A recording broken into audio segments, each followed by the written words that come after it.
mofinaina isan'andro atolotry ny mpitandrina rakotina valina maoly.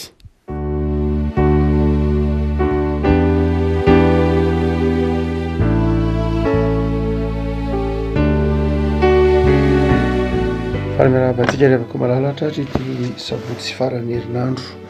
fafolo ny volana jona ity ny voalahatra ny sampana sekoly laty fobe mofonainantsika revako dia ny asan'ny apôstôly toko fahenina ambin'ny folo asan'ny apôstôly toko fahenina ambin'ny folo andiny fahenina ambin'ny folo ka hatramin'ny fahaefatra amby roapolo fakitsika amin'ny anaran'i Jesosy. Rehefa nandeha ho any amin'ilay fitoerana fivavahana zay dia nisy ankizy vavy anankiray nanam-panama valy mifanena taminay ary ny faminaniana nataony no nahazahoan'ny tompony harena be. Izy nanaraka ny Paoly sy izahay ka niantso hoe ireo lehilahy ireo dia mpanompon'Andriamanitra avo indrindra izay manoro anareo lalam-pamonjena.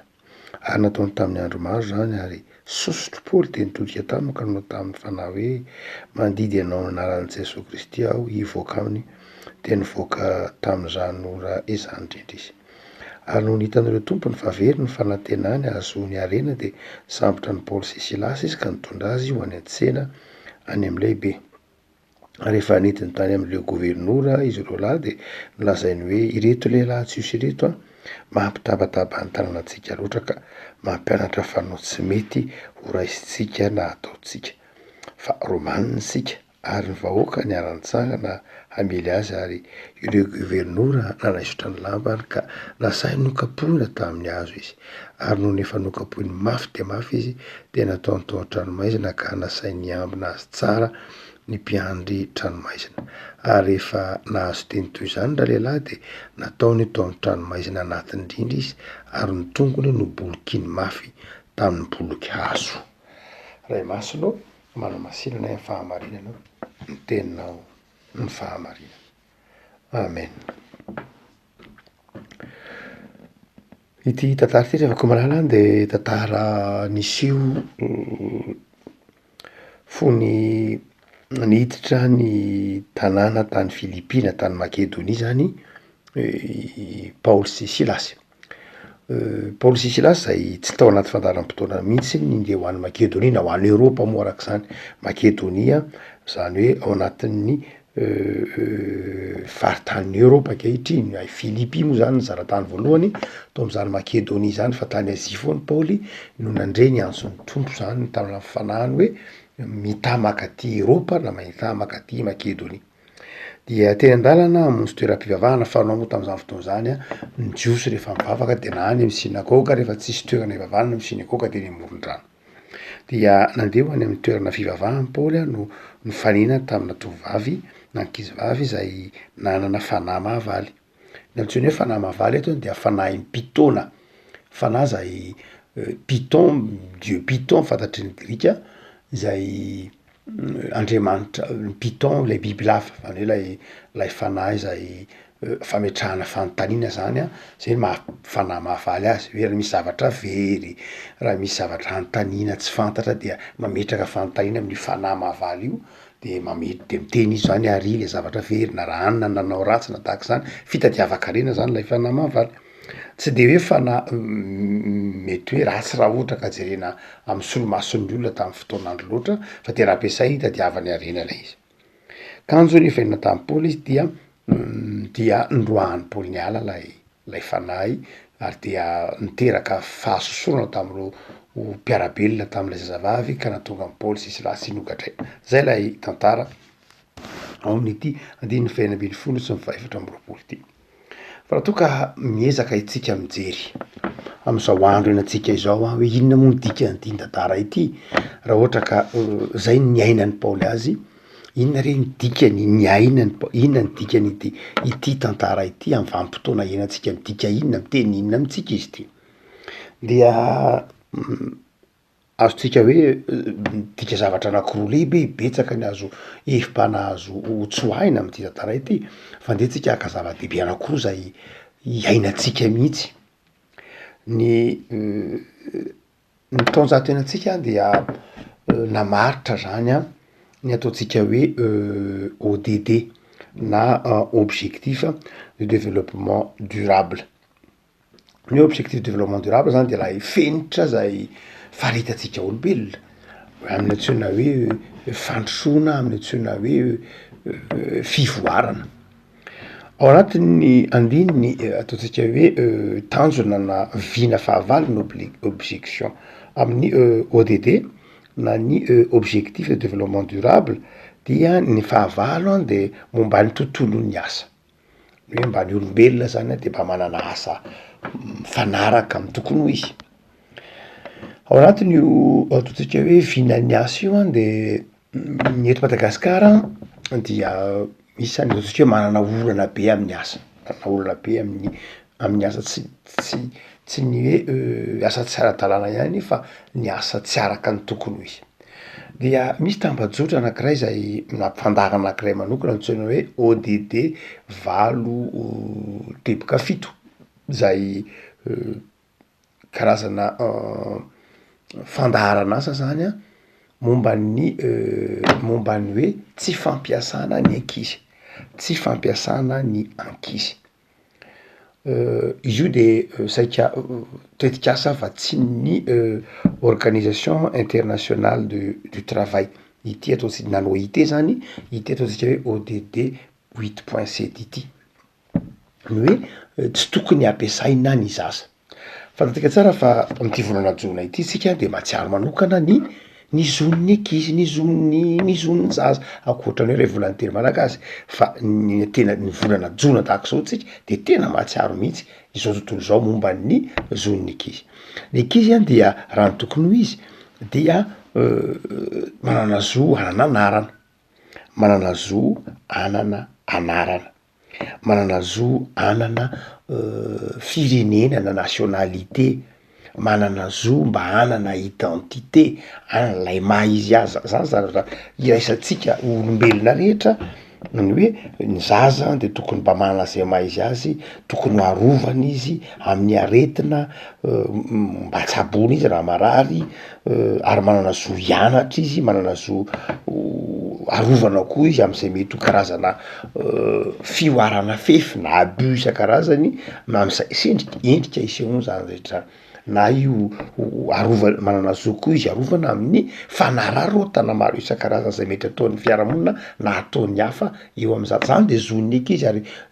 nanao soniany zany a ny firenena maro isan'izany Madagasikara. Fa raha toa ka mijery nefa tsika ny ato tanisa dia ataontsika hoe isaky ny ankizy anakiroa eto Madagasikara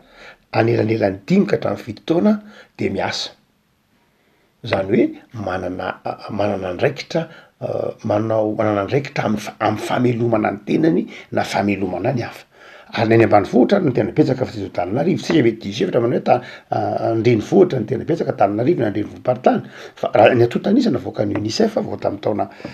2020 tsara 2021 dia tena nanazava mihitsy fa Madagasikara isan'ireo firenena zay tena mahery mampiasa zaza mihitsy. Raha mizaza anakiroa dia ny anankiray a dia tratran'izany hoe mamely tena ary manana anjara toerana sady amy lafiny ekônomika. Ny 7.7 isan-jato zay no raha tena antotanisa navoaka ny UNICEF ny Madagasikara manokana de tena 7.7 isan-jato mihitsy taona raiky amby roapolo sy arivo na 20 sy arivo de 7.7 isan-jato ny zaza malagasy anelanelan'ny 5 ka hatramin'ny 7 taona dia ampiasainy de miasa na mandray anjara mivantana na tsy mivantana amy fameloma-tena na lafiny na toe-karena.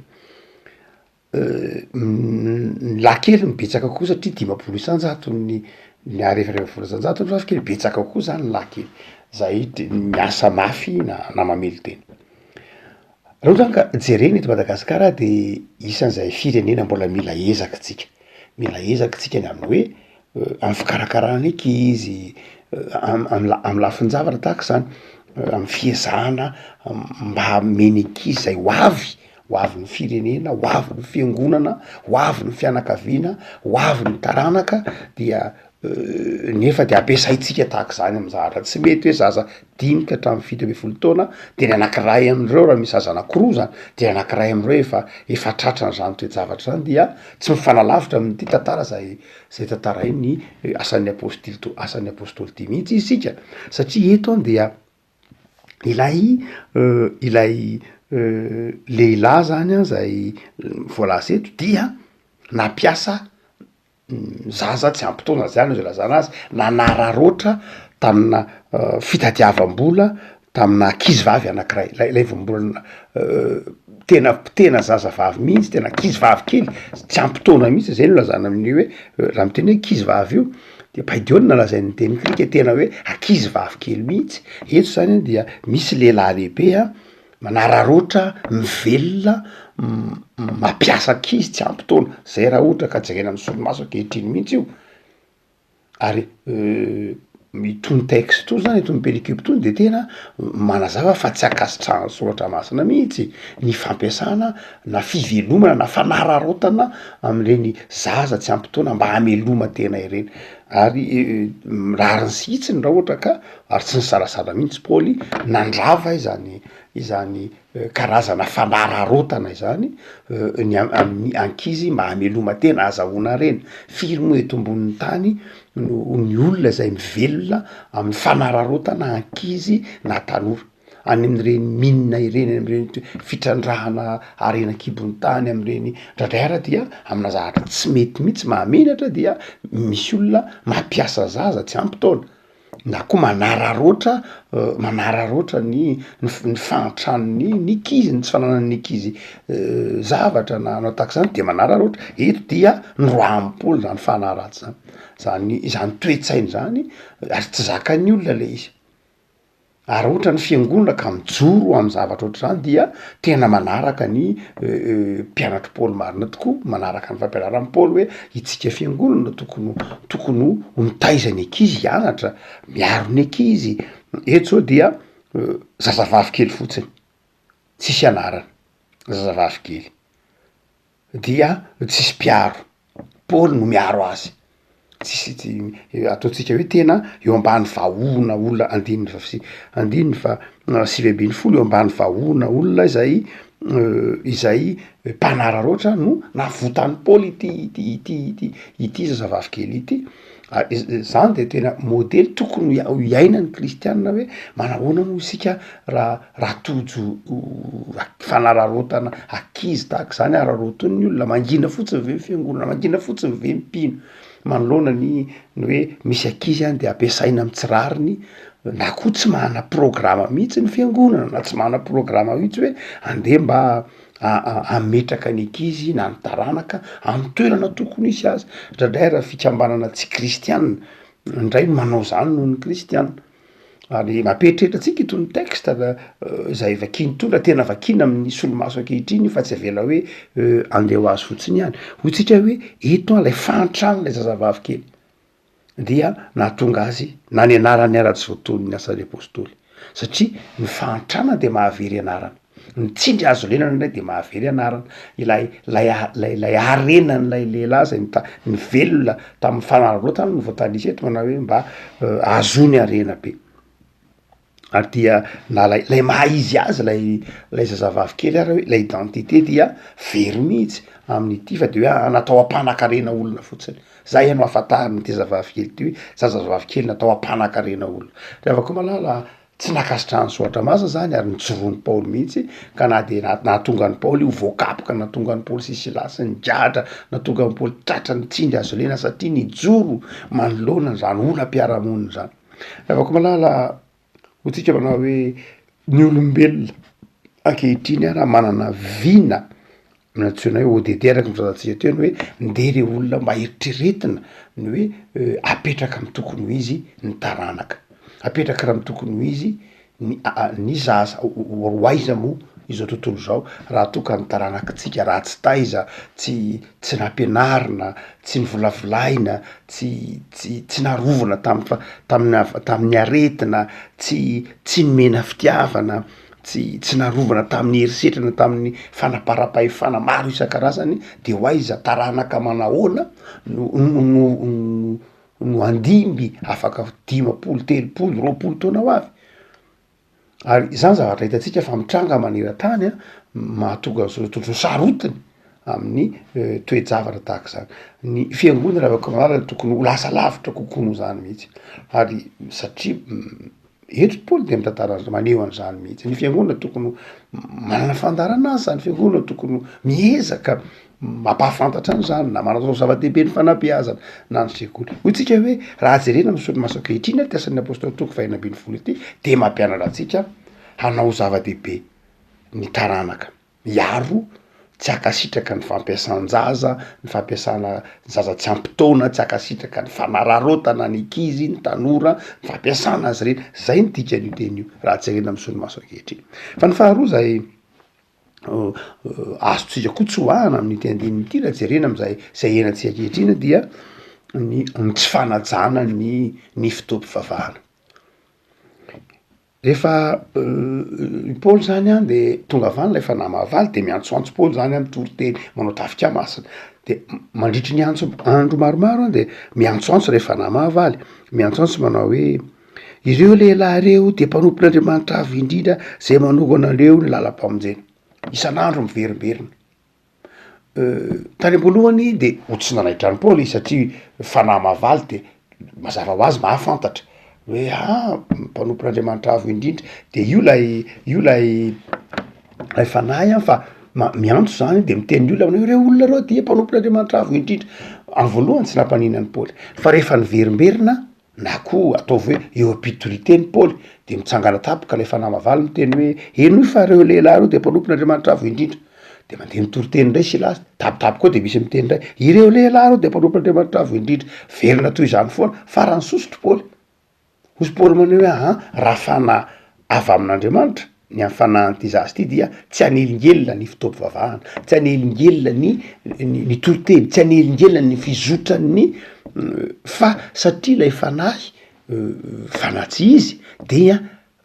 niafy natao ambadiky le ireo mpanompon'Andriamanitra reo de zao nefa nanelingelina ny fizotrany asan'ny Paoly. De hozy Paoly manao hoe tena fanahy tsy izy io satria fanahy tsy mitovy am'izay ao amin'ny Paoly fanahy samy hafa am'izay ao amin'ny Paoly sy Silasy. No zany de fantany hoe fanahy tsy izy io de noroahany.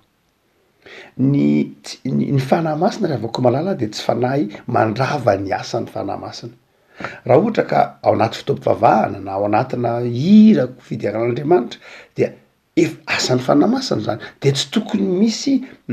asa hafa manakorotana an'izay fa fanahy tsy izy zay.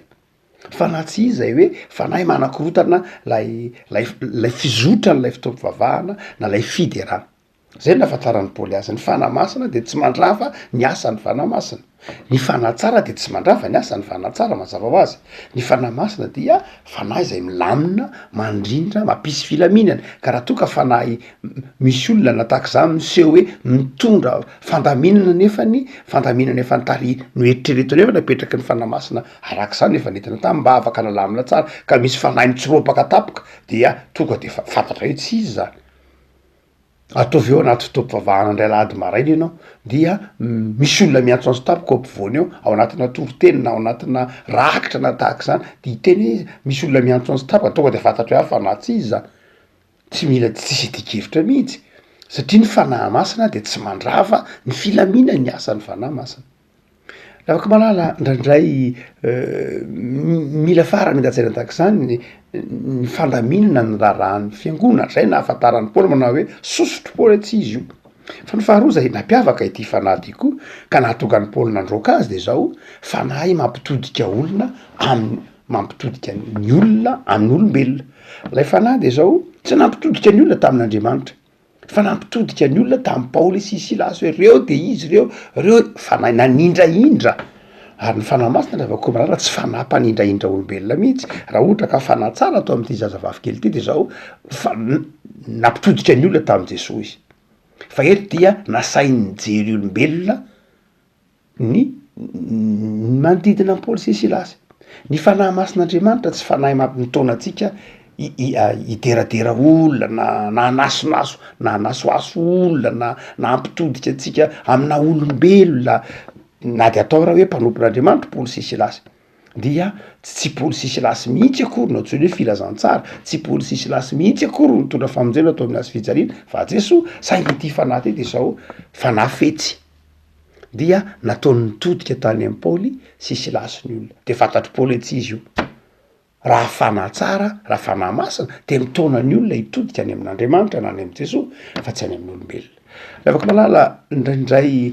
ny afantaranao koa fa fanahy tsy izy de zao fanahy mitaonanao ibanjina olombelona fotsiny zao fa nindraindrana olombelona fotsiny zao fa nasoasoana olombelona fotsiny zao tsy mitaonanao hijery lay Jesosy mpamonjy lay Jesosy mpamela heloka fa rahandray dia ny olombelona no indraindray ary misy fivavahana tahaka zany mihitsy misy fanahy tahaka zany mihitsy eto ambonin'ny tany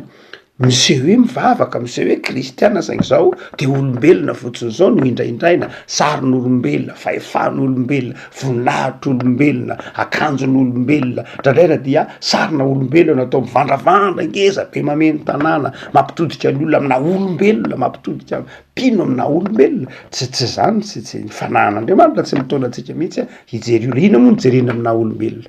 ny olombelona nge-panoty ny azo fijaliany Jesosy na mijerena ny olona fa tsy na mijerena antsika fa tsy olombelona mihitsy ny olombelona fitaovana fotsiny ihany fitaovana zay